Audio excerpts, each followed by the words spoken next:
Salut, je suis très content de vous retrouver aujourd'hui pour cette nouvelle vidéo. Alors cette vidéo, normalement, si je dis pas de bêtises, si j'ai bien fait mes calculs et je pense que je les ai bien faits, c'est la 4e vidéo qui sort sur cette chaîne, l'investissement en bourse pour tous. Alors les trois premières vidéos, on a vu des choses assez générales, mais pour moi qui étaient importantes. D'ailleurs, vous pouvez re-regarder ces vidéos si vous le souhaitez, si vous les avez pas vues. La première vidéo, elle était vraiment destinée, si vous voulez, à quelqu'un qui, en l'espace de 30 minutes, parce qu'elle dure environ 30 minutes, a envie de savoir, de connaître toutes les bases les plus importantes en bourse, sans jargon technique, vraiment expliqué le plus simplement possible. Et la vidéo numéro 2 et la vidéo numéro 3, elles étaient sur deux supports qui sont très importants, deux supports qui sont des basiques quand on se lance en bourse, le PEA, le plan d'épargne en action, et l'assurance vie. Aujourd'hui, on va avancer un petit peu, on va rentrer un petit peu plus dans le vif du sujet, j'ai envie de dire, et je vais vous partager selon moi la meilleure stratégie à mettre en place en bourse quand vous vous lancez en bourse et même après, même si vous avez un petit peu d'expérience en bourse. C'est vraiment pour moi la meilleure stratégie, c'est la stratégie que j'ai mis en place. Alors je vous le dis déjà, je vais parler avec conviction dans cette vidéo parce que c'est vraiment quelque chose auquel je crois, tout simplement parce que c'est la stratégie que je conseille à mes parents, c'est la stratégie que je conseille vraiment aux gens qui sont très proches de moi. Donc je vous parle vraiment comme à quelqu'un de très proche de moi, comme à quelqu'un à qui je tiens, comme à quelqu'un avec qui je suis investi émotionnellement. Donc vraiment, je vous donne un conseil que je donnerai vraiment aux gens proches, à mes meilleurs amis. Donc c'est pour ça forcément que je vais parler avec conviction. Ceci étant dit, si c'est pas la stratégie que vous avez choisie, il n'y a pas de problème. C'est-à-dire vous ne vous sentez pas agressé par ça. On fait tous nos choix. Et en fonction de ces choix, on a des résultats. Mais encore une fois, je parle avec conviction parce que c'est vraiment quelque chose qui est en moi, c'est vraiment quelque chose auquel je crois, c'est le conseil que je donnerai aux gens les plus proches de moi. Mais voilà, c'est à vous ensuite de faire votre choix en votre âme et conscience. Et donc c'est très important de définir une stratégie, que ce soit en bourse ou dans n'importe quoi. En fait, finalement, la bourse, c'est pas très différent d'une autre activité.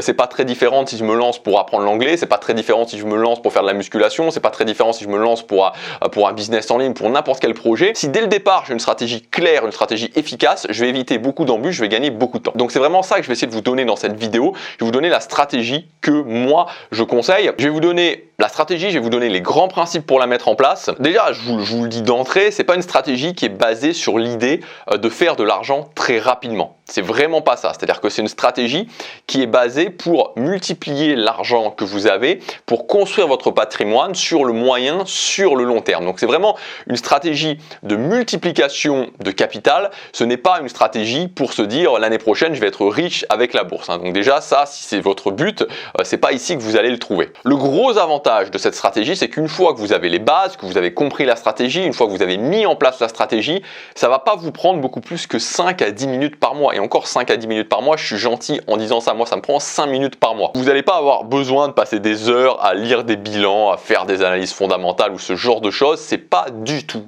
ça qu'on va faire. Alors avant de vous expliquer cette stratégie en détail, je voudrais vous donner deux grosses erreurs en termes de stratégie que font beaucoup de personnes et qui pour moi sont des erreurs vraiment à éviter. La première erreur, et ça on n'en a pas forcément conscience et c'est très important parce que quand on s'en aperçoit en général, le mal est déjà fait et on a déjà perdu pas mal d'argent par rapport au temps dont on dispose, c'est le fait de se faire, et je vais employer un mot assez fort mais pour moi ça mérite, c'est le fait de se faire massacrer par les frais. Je m'explique. Vous êtes décidé à vous lancer en bourse, vous êtes décidé à investir en bourse, mais peut-être que vous dites que vous n'êtes pas un expert financier, vous n'avez pas fait forcément des études là-dedans, vous n'êtes pas quelqu'un qui a un énorme savoir en bourse et vous avez envie de faire confiance à quelqu'un qui a de l'expérience et donc peut-être que vous allez confier votre investissement, votre argent finalement à votre banquier ou à un courtier pour qu'il fasse les choix pour vous. Et donc vous allez les laisser totalement gérer vos investissements. Alors on pourrait se dire que c'est une bonne idée. Même en termes de bon sens, on pourrait se dire moi j'ai pas suffisamment d'expérience, donc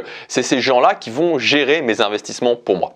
Sauf que c'est pas du tout une bonne idée. C'est pas du tout une bonne idée parce que très logiquement, ces gens-là, banquiers, courtiers ou autres, vont se rémunérer. Ils vont pas faire ça gratuitement, ils vont pas gérer vos investissements gratuitement.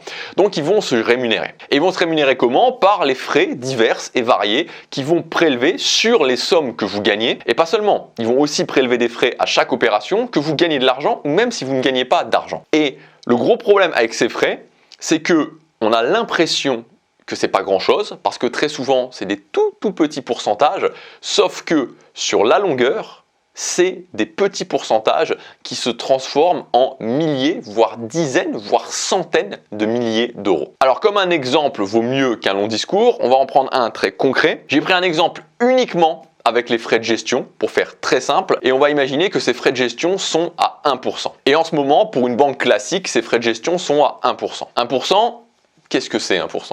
1% de frais seulement, qu'est-ce que c'est? On va faire le calcul. On va dire que vous investissez une somme unique, 10 000 euros. Vous laissez cette somme se développer pendant 15 ans à un taux de 8% par an, 8% d'intérêt annualisé. Au bout de 15 ans, sans rien faire, juste en ayant placé cette somme d'argent, vous aurez obtenu exactement 31 722 euros. Et ça, c'est le miracle de la gestion passive. Maintenant, on va reprendre cet exemple-là, sauf que cette fois-ci, on va ajouter les tout petits 1% de frais de gestion par an. Cette fois-ci, vous avez gagné seulement 27 590 euros. Ce qui par rapport à 31 722 euros fait 4 312 euros de moins. Sur 15 ans, avec seulement 10 000 euros, avec seulement 1% de frais de gestion. J'ai pris des toutes petites sommes et vous perdez déjà 13% de ce que vous auriez pu gagner avec des toutes petites sommes, avec seulement 1% de frais de gestion par an. Donc je vous laisse imaginer les milliers d'euros que vous perdez sur des chiffres beaucoup plus réels, sur du plus long terme, sur des plus grosses sommes avec plus de frais. Donc la conclusion, c'est que vous avez tout intérêt à vous former, à bien vous former pour le faire vous-même et éviter tous ces frais. La deuxième erreur, et qui pour moi est une erreur, alors je sais bien que pour certaines personnes ça va les faire bondir, mais pour moi c'est une erreur, c'est la gestion active.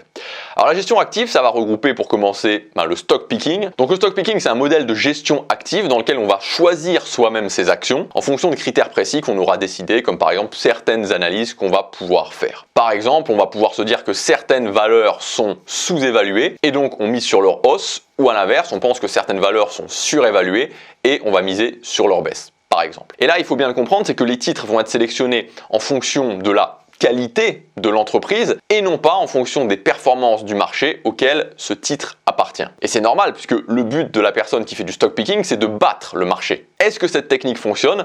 En fait, cette technique ne fonctionne pas si bien que ça, pas si bien qu'on pourrait le croire, et c'est pas moi qui le dis, c'est-à-dire que c'est pas ma vision des choses à moi. Je me base sur des faits et je me base notamment sur les avis de professionnels, même de très grands noms de la finance et de l'économie. Je pense par exemple à Eugène Fama, prix Nobel d'économie en 2013. Il a justement théorisé ce qu'on appelle l'efficience des marchés. Et dans cette théorie, il démontre qu'il est impossible de battre les marchés financiers autrement que par la chance.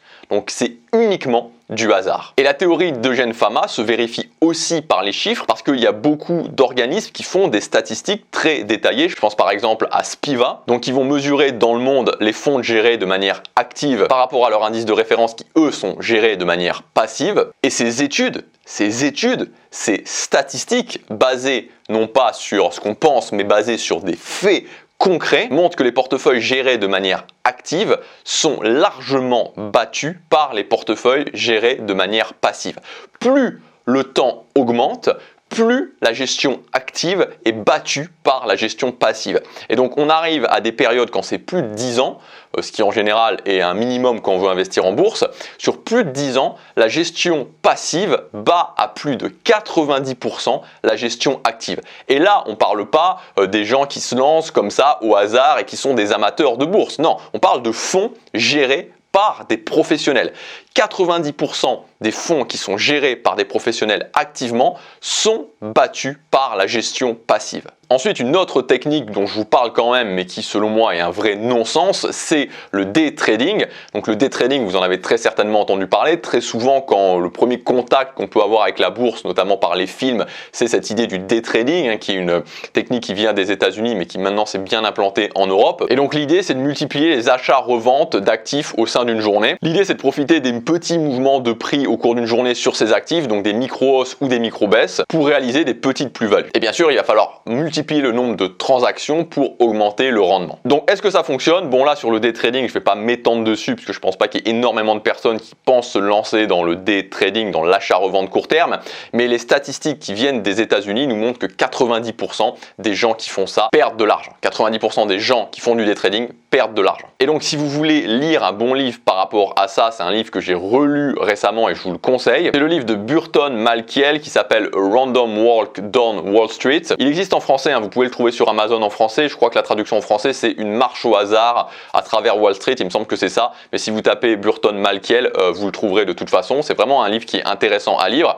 Et je vous partage juste cette phrase parce qu'elle est à la fois pertinente et en plus moi personnellement je la trouve assez marrante. Un singe aux yeux bandés lançant des fléchettes sur la page financière d'un journal pourrait constituer un portefeuille d'actions tout aussi performant que celui choisi par un expert. Donc conclusion, formez-vous pour ne pas vous faire massacrer par les frais et oubliez la gestion active. Si les professionnels qui font ça sont battus à 90% sur le stock picking, je vois pas pourquoi moi je battrais ces professionnels autrement que par la chance et j'ai certainement pas envie de laisser mon patrimoine, de laisser mes économies au jeu de la chance. Alors donc, maintenant on va parler de la stratégie qu'on va mettre en place et donc forcément, j'imagine que vous vous en doutez, si on ne fait pas de la gestion active, on va faire de la gestion passive. Moi, c'est la stratégie que je mets en place, c'est la stratégie que je vous conseille, la gestion passive. Alors la gestion passive ne consiste pas à essayer de battre le marché, elle consiste à essayer de se rapprocher de la performance du marché tout en limitant le risque. Donc on va commencer par se diversifier, investir dans le plus d'actifs possible pour maximiser le couple rendement-risque. Donc évidemment les ETF sont d'excellents outils de diversification. On va aussi chercher à réduire au maximum les frais, donc en investissant dans certains produits comme par exemple de nouveau les ETF. Donc ETF ou fonds indiciels dont les frais sont très inférieurs aux fonds d'investissement traditionnels. Et aussi évidemment, on va minimiser les frais en évitant d'acheter et de vendre tout le temps parce que plus j'achète et plus je vends, plus je prends des frais, comme par exemple les frais de courtage. Et le troisième point, ça va être investir dans le temps pour profiter des fameux intérêts composés, de la courbe des intérêts composés. Donc à mon sens, c'est les trois piliers pour investir sainement en bourse: se diversifier, réduire les frais, investir dans le temps. Donc on va rentrer un petit peu plus dans le détail, d'abord avec les ETF et ensuite avec les intérêts composés. Alors comme vous le savez sûrement, je vous renvoie à la vidéo numéro 1 de cette chaîne si c'est pas quelque chose qui est familier pour vous, parce que je vais pas y revenir en détail dans cette vidéo, mais vous le savez, j'imagine que vous le savez, la bourse est un investissement qui est risqué. Par nature, la bourse est un investissement qui est risqué, on cherche le rendement. Alors c'est tout à fait possible d'investir votre argent sur des choses, sur des supports qui sont peu risqués, voire pas risqués du tout. La problématique, c'est que moins je prends de risques et plus le rendement tombe. C'est ça en fait le fond du problème, parce que sinon, s'il y avait une solution pour prendre aucun risque et avoir un rendement maximum, s'il y avait quelque chose avec un capital garanti à 15% par an, bon, je serais pas en train de faire cette vidéo, vous seriez pas en train de la regarder, tout le monde investirait là-dessus et le problème serait réglé. Sauf que il y a ce couple qui est important, plus je veux du rendement et plus j'augmente le risque, plus je cherche à baisser le risque et plus je fais baisser le rendement, plus j'investis sur des choses qui ont peu de rendement. Donc si je fais ça, la problématique c'est que j'aurai pas assez d'une vie pour faire fructifier mon argent. Et donc la parade à ça va être la diversification, parce que ça permet de diminuer le risque sans perdre du rendement. Et pourquoi? En fait, pour être très simple, pour essayer de simplifier les choses au maximum, tout simplement parce que vous aurez une palette d'actifs qui va être tellement large qu'au final, si à l'intérieur de ces actifs, il y en a qui baissent, même qui baissent fortement, il y en a d'autres qui vont forcément augmenter et donc ça va faire un effet balance. Et c'est exactement ce qu'on peut faire en investissant sur les ETF, parce que quand vous investissez sur un ETF comme par exemple le S&P 500, vous investissez directement sur 500 entreprises. C'est ça l'idée des ETF, c'est ça l'idée des fonds indiciels. Et donc pourquoi indiciels? Parce qu'ils reproduisent la performance d'un indice. Donc celui dont je viens de vous parler, pour prendre un exemple très concret, le S&P 500, qui est l'un des indices les plus représentatifs du marché américain parce qu'il suit les 500 plus grandes capitalisations américaines. Et cet indice, à lui tout seul, représente 50% de la capitalisation boursière mondiale. Donc c'est quand même déjà pas mal quand j'investis juste sur un ETF S&P 500. Et donc en termes de performance, le S&P 500 est supérieur à 9% par an en moyenne depuis 1988. Inflation française déduite, et même un petit peu plus si on monte plus loin jusqu'en 1928. Alors évidemment, c'est une moyenne, c'est annualisé, parce qu'il y a des années de forte baisse, donc vous vous en doutez sûrement, il y a des années où ça a fortement craché, donc il y a par exemple l'année 2002, et aussi l'année 2008. Donc l'année 2002, il a pris moins 23%, l'année 2008, moins 39%, et donc évidemment, il y a des années de forte baisse, mais il y a des années de forte montée aussi, mais là, je vous ai parlé vraiment de la performance moyenne du S&P 500. Mais donc, si vous investissez régulièrement et sur le long terme, vous serez gagnant et vous profiterez de cette performance. Alors maintenant, on va voir les intérêts composés. Donc là, je vais prendre ce que j'ai noté puisque je vais vous partager quelques exemples qui permettent de réaliser vraiment très concrètement ce que permettent les plus-values que permettent de réaliser les intérêts composés. Donc juste un tout petit rappel sur les intérêts composés si vous ne connaissez pas, c'est vraiment le principe de l'effet boule de neige, c'est-à-dire la boule de neige qu'on pousse et qui va augmenter de façon exponentielle. Votre argent produit des intérêts, qui produisent des intérêts, qui produisent eux-mêmes des intérêts et ainsi de suite. Et donc vous l'aurez compris, plus l'investissement est long, et c'est vraiment le point principal sur les intérêts composés. Quand vous regardez une courbe d'intérêts composés, par exemple sur 30 ans, enfin sur 20 ans ou sur 30 ans, vous voyez qu'il y a un point vraiment où ça décolle et ça va vers l'exponentialité à partir de ce moment-là. Donc plus l'investissement est long et plus cet effet boule de neige va se mettre en place de façon exponentielle. Donc plus c'est long, plus la somme finale sera importante. Donc pour profiter des intérêts composés, la seule condition finalement, c'est d'investir sur le long terme et évidemment de chercher le taux d'intérêt le plus avantageux possible. C'est pour ça justement qu'on va investir en bourse. Donc je vais vous prendre 3 exemples. Premièrement, si vous placez votre argent sur un livret A, donc c'est de l'épargne de précaution et vous pouvez en avoir besoin à tout moment. Donc vous placez 5 000 € de capital initial sur le livret et vous rajoutez 100 € par mois, tous les mois, pendant 20 ans. On va considérer que le taux est à 0,5, ce qui est le taux actuel, et que ce taux restera à 0,5 pour l'exemple pendant les 20 prochaines années. Alors c'est pas vraiment la réalité évidemment, mais c'est juste pour l'exemple. Ensuite, deuxième calcul qu'on va faire, on va investir dans une assurance vie en fonds euros, car vous ne voulez pas prendre beaucoup de risques.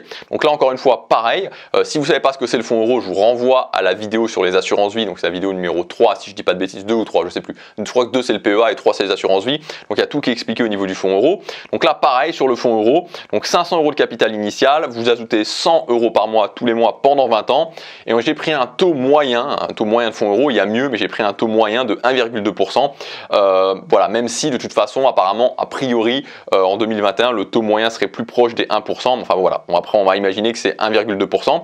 Donc ça c'est pour le deuxième exemple. Donc premier exemple, livret A, 0,5. Deuxième exemple, assurance vie, fonds euro, uniquement fonds euro à 1,2%. Et troisième exemple, investi sur des ETF, donc toujours 5 000 €, toujours 100 € par mois en plus, toujours pendant 20 ans. Et on va prendre un taux de 9% qui est celui du S&P 500 dont j'ai parlé un petit peu avant.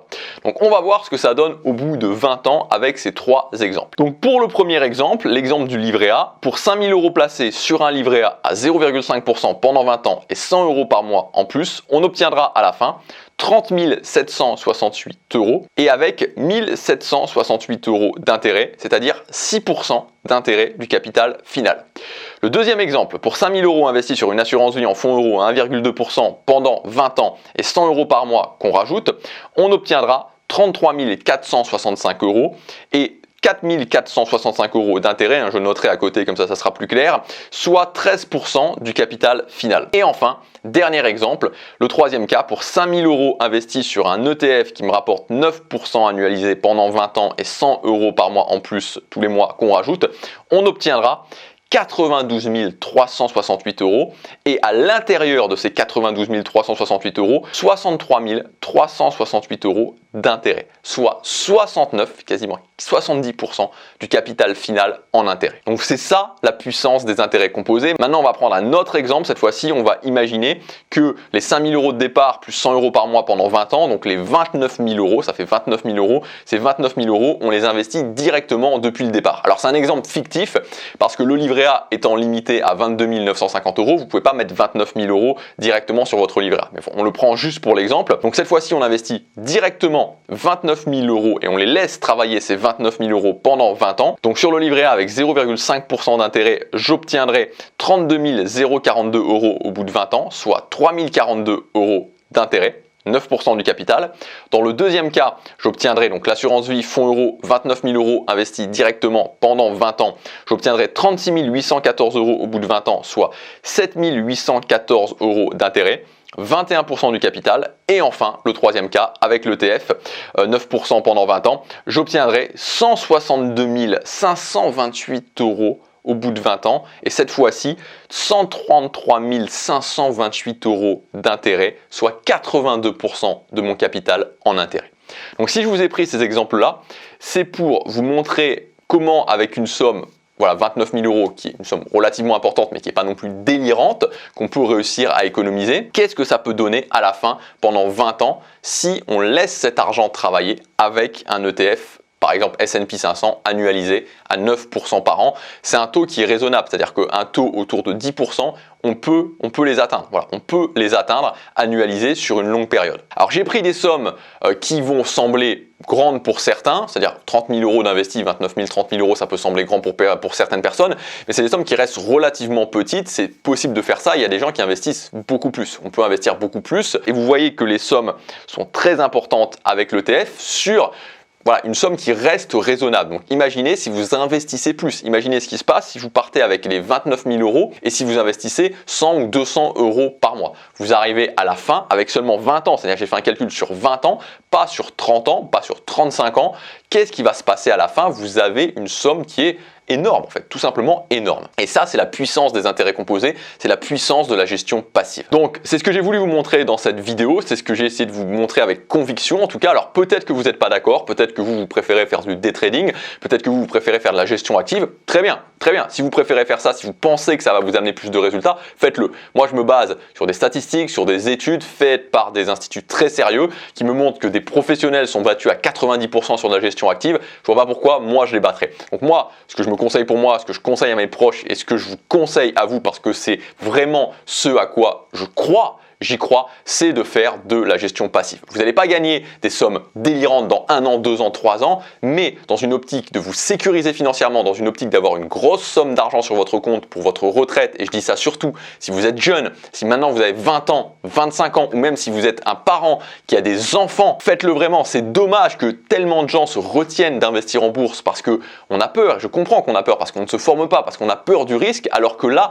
c'est quelque chose, si vous le faites bien, si vous appliquez bien cette stratégie, donc là je ne vais pas rentrer dans tout le détail de la stratégie, je ferai d'autres vidéos. Plus on est jeune, plus la part de ce que j'investis évidemment va être sur du risqué. Plus j'avance dans l'âge, plus je vais sécuriser mon investissement. Donc plus je me rapproche de mon terme, si je veux investir sur 30 ans ou sur 35 ans, 20 ans, 30 ans, 35 ans, plus je sécurise mon investissement. Enfin, on en reparlera. Mais ici, le but de cette vidéo, c'était vraiment de vous montrer cette stratégie et de vous montrer la puissance de cette stratégie qui prend très peu de temps. Donc la gestion passive en investissant sur des ETF, c'est pour moi vraiment la meilleure façon d'investir en bourse. Elle demande peu de temps. On n'a pas besoin d'être un expert de la bourse. On a des statistiques sur différents indices, sur différents types de portefeuilles qu'on peut faire et qui nous montrent que les 10% d'intérêt annualisés sur des longues périodes sont tout à fait atteignables. Et à l'inverse, comme je vous disais, les statistiques nous montrent, voilà, c'est des chiffres, je veux dire, c'est des chiffres, que la quasi-totalité des professionnels qui font de la gestion active sur une longue durée, plus de 10 ans, 15 ans, 20 ans, sont battus et ne réussissent pas à surperformer la gestion passive. Et donc pour conclure, selon moi, la gestion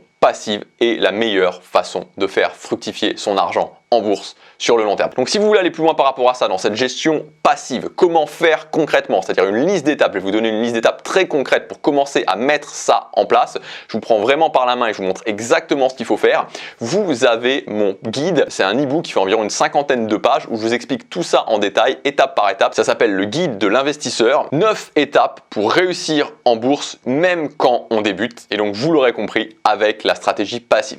Donc voilà, si ça vous intéresse, vous cliquez sur le premier lien dans la description, vous rentrez votre adresse email et l'e-book arrive directement sur votre adresse email. Je vous souhaite une très bonne lecture. Je vous dis à très bientôt pour la prochaine vidéo. Salut!